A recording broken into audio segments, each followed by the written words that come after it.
I beat that nigga Radagon, bro. I feel so good.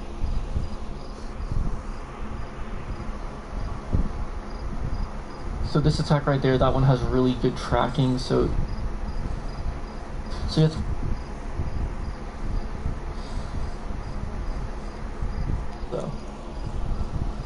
So this fight's just about over in terms of phase 1, and there it is. So let's go ahead and move on to phase 2.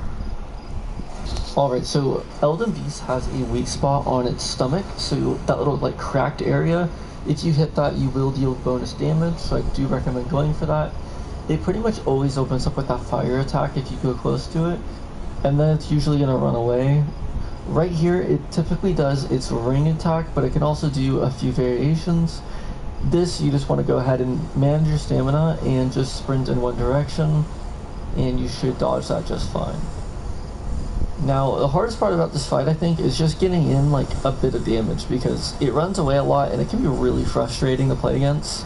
So you just want to take any chances you get to get in damage, as your openings are very limited here. So here's the rings attack. If you pay attention to where it was facing before it did the attack, you can predict where it's going to go after it finishes the ring attack and swims over.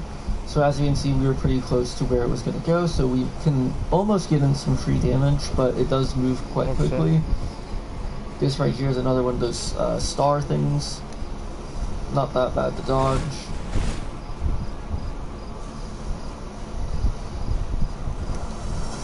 That attack is pretty difficult if you are close by. I don't know if it's possible to dodge beyond just like outspacing it, or maybe if you get really close in.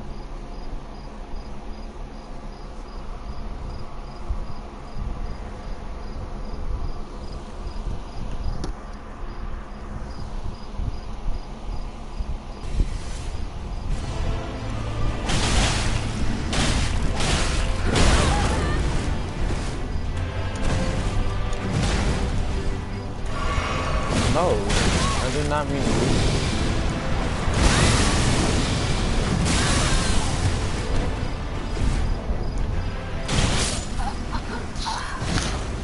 Oh, fuck, that's hurt.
Oh my fucking god, man.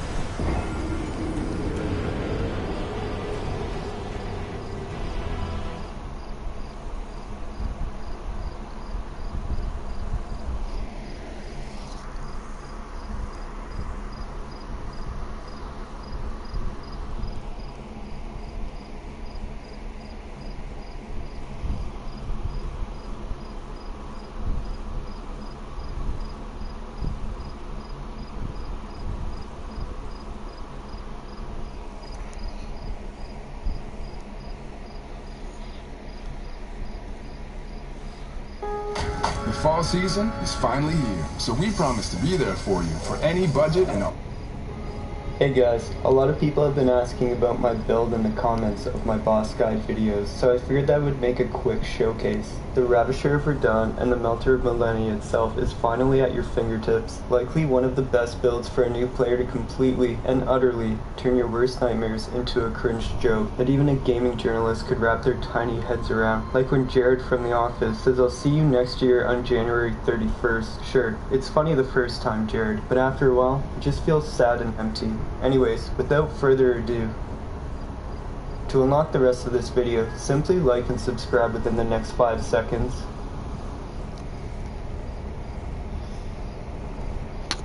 Thank you for your support. One of the main components of this build is the Moonveil Katana. It turns any boss into a staggering mess, like it's had 12 too many mimosas at brunch with its closest BFFs.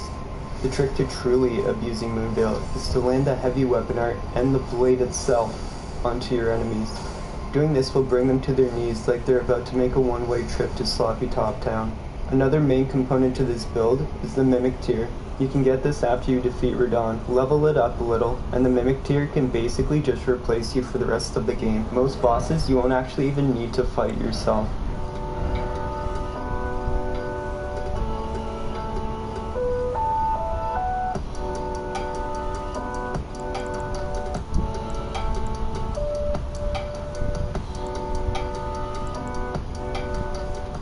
For my armor, I spent most of the game with the Okina mask, Ice Surcoat, Warrior Gauntlets, and Briar Greaves, but in all honesty, I was just doing it for the aesthetics. I would actually recommend Malaka's set due to the high poise and fair weight, as long as you can just make sure your equip load stays medium. For the trinkets, I used anything that negates damage or boosts health. By the end of the game, I had the Crimson Amber Medallion, Dragon Crest Shield, Pearl Drake, and Erdtree Favor. When it comes to stats, your first goal is to equip the Moonveil, 12 Strength, 18 Dex, and 23 Intelligence. After that, I put 3 out of 6 points into Intelligence, 2 into Vitality, and 1 into Mind. Don't worry about anything else until you start hitting the soft cap, generally around 55 or 60. Once your Intelligence hits 60, start adding the extra points into Vitality. On screen are my current stats about halfway through NG+. Anyways guys, thanks so much for watching, and I will catch you next time. Fuck. Bye.